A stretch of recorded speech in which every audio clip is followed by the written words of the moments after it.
Total loss ನಮಗೆ 2,09,00,000 ಆಯಿತು. 26 ಆಂಬುಲೆನ್ಸಿಗೆ. Company ಪ್ರಕಾರ ಇದು ಯಾರೋ ಪ್ರೈವೇಟ್ ಕಂಪನಿಗೆ ಕೊಟ್ಟಿದ್ದಾರೆ. ಇವರು ಕಂಪನಿಯಿಂದ ಡೈರೆಕ್ಟ್ ತೊಗೋಬೋದಾಗಿತ್ತಲ್ಲ, ಕಂಪನಿಯಿಂದ ಡೈರೆಕ್ಟ್ ತೊಗೊಳ್ಳಿಲ್ಲ. ಇವರು ಮಧ್ಯ ಒಬ್ಬ ಬಿಚೋಲಿಯನ್ನು ಇಟ್ಟು ತಗೊಂಡಿದ್ದಾರೆ. ಅವನು 8,02,000 ರೂಪಾಯಿ ಜಾಸ್ತಿ ಚಾರ್ಜ್ ಮಾಡಿದ್ದಾನು.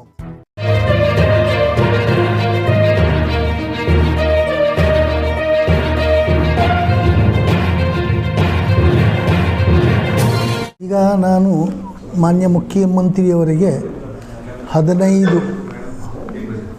ಜೂನ್ 2025ಗೆ ಒಂದು ಪತ್ರ ಬರೆದಿದ್ದೆ. ಈ ಪತ್ರದಲ್ಲಿ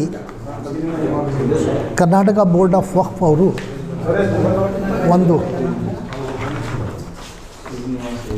ಆಂಬುಲೆನ್ಸ್ ಪರ್ಚೇಸ್ ಮಾಡ್ತಾರೆ, ಆಂಬುಲೆನ್ಸ್ ಖರೀದಿ ಮಾಡ್ತಾರೆ.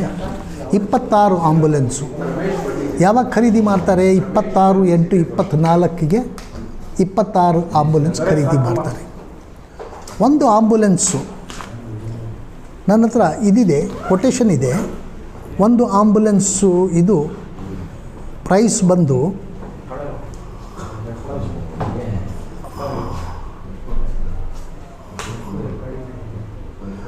₹20,61,872 ರೂಪಾಯಿ. ಇದು ಓನ್ಲಿ ವಿತ್ ಇದು ಆಕ್ಸಿಜನ್ ಫೆಸಿಲಿಟಿ.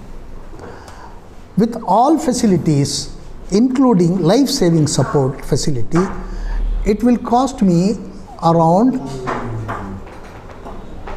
32,65,670 ರೂಪಾಯಿ.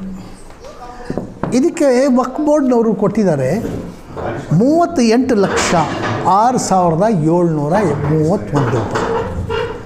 ಇದರ ಅರ್ಥ ಒಂದು ಆಂಬುಲೆನ್ಸಿಗೆ ಇವರು 12 ಯೂನಿಟ್ಸ್. ಇದಕ್ಕೆ 8,02,000 ಜಾಸ್ತಿ ಕೊಟ್ಟಿದ್ದಾರೆ. ಟೋಟಲ್ ಲಾಸ್ ನಮಗೆ 2,09,00,000 ಆಯಿತು. 26 ಆಂಬುಲೆನ್ಸಿಗೆ. ಕಂಪನಿ ಪ್ರಕಾರ ಇದು ಯಾರೋ ಪ್ರೈವೇಟ್ ಕಂಪನಿಗೆ ಕೊಟ್ಟಿದ್ದಾರೆ. ಇವರು ಕಂಪನಿಯಿಂದ ಡೈರೆಕ್ಟ್ ತೊಗೋಬೋದಾಗಿತ್ತಲ್ಲ, ಕಂಪನಿಯಿಂದ ಡೈರೆಕ್ಟ್ ತೊಗೊಳ್ಳಿಲ್ಲ. ಇವರು ಮಧ್ಯ ಒಬ್ಬ ಬಿಚೋಲಿಯನ್ನು ಇಟ್ಟು ತಗೊಂಡಿದ್ದಾರೆ. ಅವನು 8,02,000 ರೂಪಾಯಿ ಜಾಸ್ತಿ ಚಾರ್ಜ್ ಮಾಡಿದ್ದಾನು. ಅದರ ಅರ್ಥ ಆಯಿತು 2,09,00,000 ನಮಗೆ ಲಾಸ್ ಆಯಿತು. ಯಾರ ಜೇಬಲ್ಲಿ ಹೋಯಿತು ಇದು ದುಡ್ಡು? ಡೈರೆಕ್ಟ್ ನೀವು ಯಾಕೆ ಇದರಿಂದ ಪರ್ಚೇಸ್ ಮಾಡಿಲ್ಲ, ಕಂಪನಿಯಿಂದ ಪರ್ಚೇಸ್ ಮಾಡಿಲ್ಲ? ಕಂಪನಿ ನಿಮಗೆ ಆಫರು ಮಾಡ್ತಾಯಿದೆ. ಏನು ಆಫರ್ ಮಾಡ್ತಾಯಿದೆ? 8% ಡಿಸ್ಕೌಂಟು ಆಫರ್ ಮಾಡ್ತಾಯಿದೆ. 32 ಲಕ್ಷ ಆಗ್ತಾ ಇರೋದಕ್ಕೆ 30,04,000 ರೂಪಾಯಿ ನಿಮಗೆ ಇದು ಡಿಸ್ಕೌಂಟ್ ಬಿಟ್ಟು ಬರ್ತಾಯಿದೆ. 30 ಲಕ್ಷಕ್ಕೆ ನಿಮಗೆ ಇದು ಸಿಗ್ತಾ ಇದೆ ಒಂದು ವೆಹಿಕಲ್ಲು. ನೀವು 38 ಲಕ್ಷ ಹೆಂಗೆ ಕೊಡ್ತಾಯಿದ್ದೀರಿ? ಯಾವ ಲೆಕ್ಕದಲ್ಲಿ ಕೊಟ್ರಿ? ಹೆಂಗೆ ಕೊಟ್ರಿ ನೀವು? ಯಾಕೆ ಕೊಟ್ರಿ ನೀವು? ನೀವು ಬೇರೆಯವ್ರ ಹತ್ರ ಕೊಟೇಶನ್ ತರಿಸಿದ್ರಾ? ಇಲ್ಲ ಒಬ್ಬರ ಹತ್ರನೇ ಪ್ರೈವೇಟ್ ಕಂಪ್ನಿಯಿಂದಾನೇ ತರಿಸಿ ಅವರಿಗೆ ಕೊಟ್ಬಿಟ್ರಾ ನೀವು? ಇದು ಸಿ ಒ ಕೆಲಸ. C O ನೋಡಬೇಕಾಗಿತ್ತು. ಸಿ ಒ ಒಂದು ಕಡೆ ಅಲ್ಲ 10 ಕಡೆಯಿಂದ ಕೊಟೇಶನ್ ತರಿಸ್ಬೇಕಾಗಿತ್ತು. ಇಟ್ಸ್ ಅ ಬಲ್ಕ್ ಇದು ಪರ್ಚೇಸ್. ಇದು ಅನೇಕ ಕಡೆಯಿಂದ ಕರೆದು ಯಾರು ಕಂಪನಿ ಕಡಿಮೆ ಇದು ಕೊಡ್ತಾ ಇದ್ದಾರೆ ಅವ್ರಿಗೆ ಕೊಡಬೇಕಾಗಿತ್ತು. ನೀವು ಸೀದಾ ಯಾವ ಒಂದು ಪ್ರೈವೇಟ್ ಕಂಪನಿಗೆ ಕೊಟ್ಬಿಟ್ರೆ ಯಾಕೆ ಕೊಟ್ರಿ ನೀವು? 8 ಲಕ್ಷ ಯಾಕೆ ಜಾಸ್ತಿ ಕೊಡಬೇಕು ನಾವು? ಇದು ಪರ್ಚೇಸ್ ಆಗಿರೋದು, ಪರ್ಚೇಸ್ ಆರ್ಡ್ರ್ ಕೊಟ್ಟಿದ್ದಾರಲ್ಲ ಇವರು 26/8/2024. ಆಮೇಲೆ ನೀವು ಇದು ಯಾರಿಗೆ ಇದು ಮಾಡ್ತಾ ಇದ್ದೀರಾ? ಎಲ್ರಿಗೂ ಕೊಟ್ಟಿದ್ದೀರಾ ನೀವು. ಇದು ಎಲೆಕ್ಷನ್ ಪರ್ಪಸ್ಗೆ ಯೂಸ್ ಆಯಿತು. ಇದು ಒಬ್ಬನ್ನ ಗೆಲ್ಸೋದಕ್ಕೆ ಇದು ಯೂಸ್ ಮಾಡಿದ್ರಿ. ಯಾವಾಗ ಆಯಿತು, ಅದು ಗೆಲ್ಲದು ಸೋಲದದ್ದು ಬಿಡಿ. ಅದು ಈಗ ನಾನು ಕೇಳ್ತಾ ಇರೋದು 8 ಲಕ್ಷ ಪರ್ ಯೂನಿಟ್ ನೀವು ಯಾಕೆ ಜಾಸ್ತಿ ಕೊಟ್ರಿ? ಅದಕ್ಕೆ ಉತ್ತರ ಕೊಡ್ರಿ. ನೀವು ಅದಕ್ಕೆ ಉತ್ತರ ಕೊಡಬೇಕು. ಆಮೇಲೆ ನೀವು ಇನ್ನೊಂದು ಪರ್ಚೇಸ್ ಮಾಡ್ತೀರಾ 244 ಯೂನಿಟ್ಸು ಫ್ರೀಜರ್ಸ್. ಏನಕ್ಕೆ? ಹೆಣ ಇಡೋದು ಫ್ರೀಜರ್ಸು. ಮಸೂತಿಗೆಲ್ಲ ಕೊಟ್ಟಿದ್ದೀರಾ ನೀವು. 2,40,000 242 ಯೂನಿಟ್ಸ್ ನೀವು ಪರ್ಚೇಸ್ ಮಾಡಿದ್ದೀರಾ. ಅದರ ಕೊಟೇಶನ್ ಏನಿದೆ? 34,000 ಇದೆ ಕೊಟೇಶನ್. ನೀವು ಅದಕ್ಕೆ ಪೇ ಮಾಡ್ತಾ ಇರೋದು ಎಷ್ಟು? 82,600 ರೂಪಾಯಿ ಪೇ ಮಾಡ್ತಾ ಇದ್ದೀರಾ ನೀವು. 44,600 ರೂಪಾಯಿ ನೀವು ಜಾಸ್ತಿ ಕೊಡ್ತಾ ಇದ್ದೀರಾ. ಯಾಕೆ ಕೊಡ್ತಾ ಇದ್ದೀರಪ್ಪ? ಅದು ನೀವು ಯಾರಿಗೆ ಕೊಟ್ಟಿರೋದು? ಇದು ಆರ್ಡರು ಒಬ್ಬ ಕನ್ಸ್ಟ್ರಕ್ಷನ್ ಕಂಪನಿಗೆ. ಕನ್ಸ್ಟ್ರಕ್ಷನ್ ಕಂಪನಿಗೂ ಇದಕ್ಕೆ ಏನು ಸಂಬಂಧ? ಕನ್ಸ್ಟ್ರಕ್ಷನ್ ಕಂಪನಿಗೂ ಫ್ರೀಝರ್ಗೆ ಏನು ಸಂಬಂಧ? ಮನೆ ಕಟ್ಟೋನ್ಗೂ ಫ್ರೀಝರ್ ಸಪ್ಲೈ ಮಾಡೋನು ಟೆಕ್ನಿಕಲ್ ಏನು ಗೊತ್ತು ಅವನಿಗೆ? ಕನ್ಸ್ಟ್ರಕ್ಷನ್ ಕಂಪನಿ ಯಾರ್ದದು? ನೀವು ಹೆಂಗೆ ಕೊಟ್ರಿ ಅವ್ರಿಗೆ? ನೀವು ಸಿ ಒ ಅದ್ರ ಮೇಲೆ ಆರ್ಡ್ರ್ ಮೇಲೆ ಸೈನ್ ಮಾಡ್ತೀರಾ. ನೀವು ಸಿ ಒ ಆಗಿ ಇದು ಆರ್ಡ್ರ್ ಇದೆ, ಕನ್ಸ್ಟ್ರಕ್ಷನ್ ಕಂಪನಿ ಅಂತ ನೀವೇ ಬರೆದಿದ್ದೀರಾ, ಕೆಳಗೆ ನೀವೇ ಸೈನ್ ಮಾಡ್ತೀರಾ. ಇದಕ್ಕೆ ನಿಮ್ಮ ಅಥಾರಿಟಿ ಏನಿದೆ? ವಕ್ಫ್ ಬೋರ್ಡ್ ಡಿಸಿಷನ್ ತಗೊಂಡು ನಿಮ್ಮ ಹತ್ರ ಕಳಿಸಿದ್ರೆ ಆವಾಗಲೂ ನಿಮಗೆ ಅದರಲ್ಲಿ ತಪ್ಪಿದರೆ ನೀವು ಅದು ಕ್ಯಾನ್ಸಲ್ ಮಾಡಬಹುದು. ಅಷ್ಟೊಂದು ಪವರ್ಸ್ ನಿಮಗೆ ವಕ್ಫ್ ಆ್ಯಕ್ಟಲ್ಲಿ ಕೊಟ್ಟಿದ್ದಾರೆ. ನೀವು ಕಣ್ಣು ಮುಚ್ಕೊಂಡು ಹೆಂಗೆ ಕನ್ಸ್ಟ್ರಕ್ಷನ್ ಕಂಪ್ನಿಗೆ ಕೊಟ್ರಿ ನೀವು? ಅದು 45,000 ರೂಪಾಯಿ ಜಾಸ್ತಿ ಇದು ಮಾಡಿ ಹಣ ಜಾಸ್ತಿ ಕೊಟ್ಟು ಹೆಂಗೆ ಕೊಟ್ರಿ ನೀವು? ಕನ್ಸ್ಟ್ರಕ್ಷನ್ ಕಂಪನಿಗೂ ಇದಕ್ಕೂ ಏನು ಸಂಬಂಧ? ಈ ದುಡ್ಡು ಎಲ್ಲಿ ಹೋಗ್ತಾ ಇದೆ? ಯಾರ ಜೇಬಲ್ಲಿ ಹೋಗ್ತಾ ಇದೆ?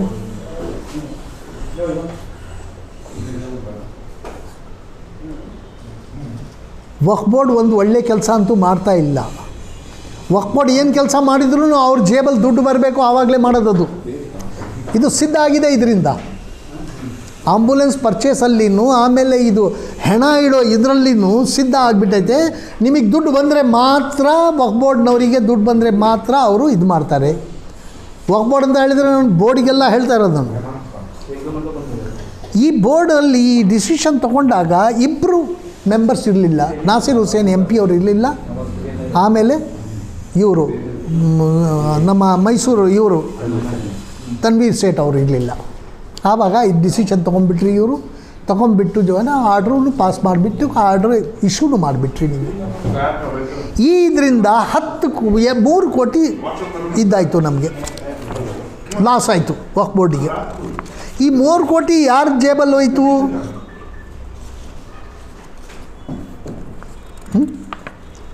2,09,00,000 ಒಂದು, ಆಮೇಲೆ 1,08,00,000 ಒಂದು, 3 ಕೋಟಿ ಚಿಲ್ಲರೆ ಎಲ್ಲೋಯ್ತು ಈ ದುಡ್ಡು?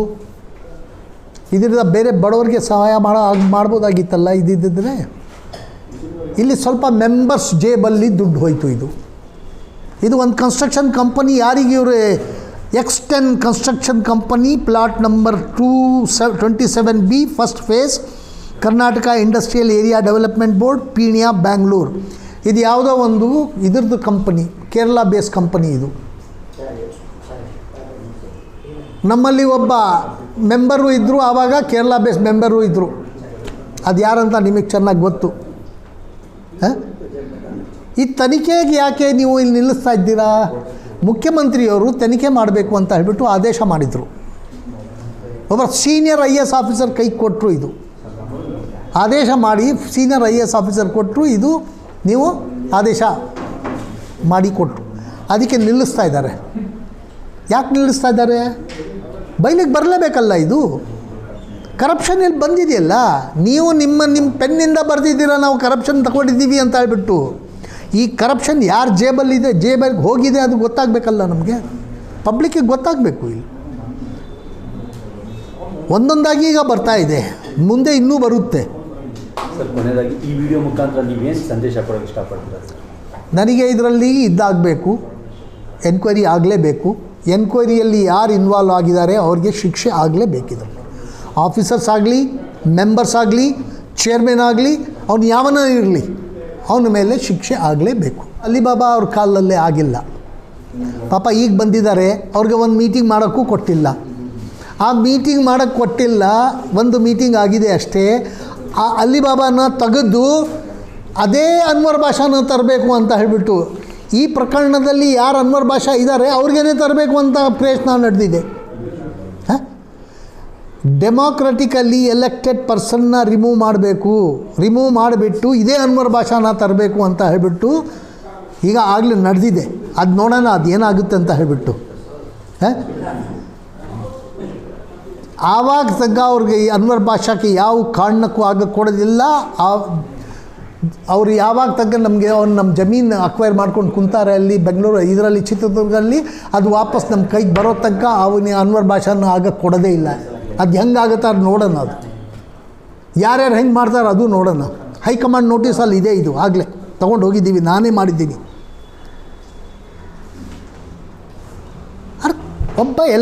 ಒಬ್ಬ ಹಾಫಿಜೆ ಖುರಾನ್ ಒಬ್ಬರು ವೆಲ್ ಎಜುಕೇಟೆಡ್ಡು ಚೇರ್ಮನ್ ಆಗಿದ್ದಾರೆ. ಅವ್ರಿಗೆ ಸಪೋರ್ಟ್ ಮಾಡಿಪ್ಪ, ಸಪೋರ್ಟ್ ಮಾಡಿ ನೀವೆಲ್ಲ ಒಳ್ಳೆ ಕೆಲಸ ಮಾಡಿ ಅಲ್ಲಿ ವಕ್ಫ್ ಬೋರ್ಡಲ್ಲಿ. ಈ ಕೆಲಸ ಮಾಡಬೇಡ್ರಿ, ಈ ಕರಪ್ಷನ್ ತಿನ್ನೋ ಕೆಲಸ ಮಾಡೋಕ್ಕೆ ಹೋಗಬೇಡ್ರಿ. ಇದು ಎಲ್ಲ ಹೇಳ್ತಾರೆ ವಕ್ಫ್ ಬೋರ್ಡಲ್ಲಿ ವಕ್ಫಲ್ಲಿ ಯಾವನ ಒಂದು ಪೈಸಾ ತಿಂದರೆ ಅವನ ಮೈಯಲ್ಲಿ ಹುಳ ಬೀಳುತ್ತೆ ಅಂತ ಹೇಳ್ಬಿಟ್ಟು. ಈಗ ಬೀಳೋದಿಲ್ವಾ ಹುಳ? ಯಾರ್ಯಾರ ಮೈಯಲ್ಲಿ ಬೀಳುತ್ತೆ ಹುಳ? ಹೇಳೋಕ್ಕಷ್ಟೇ ಇವ್ರಿಗೆ. ಆದ್ದರಿಂದ ಇದು ತನಿಖೆ ನಿಲ್ಲಿಸಿದರೆ ನಾನು ಕೋರ್ಟಿಗೆ ಹೋಗ್ತೇನೆ, ಕೋರ್ಟಿಗೆ ಹೋಗಿ ಆರ್ಡರ್ ತರ್ತೇನೆ. ಇದಕ್ಕೆ ತನಿಖೆ ಮಾಡಿಸೇ ಮಾಡ್ತೀನಿ ನಾನು, ಬಿಡೋದಿಲ್ಲ. ಇದು ಒಂದು ತನಿಖೆ ಆಗಬೇಕು.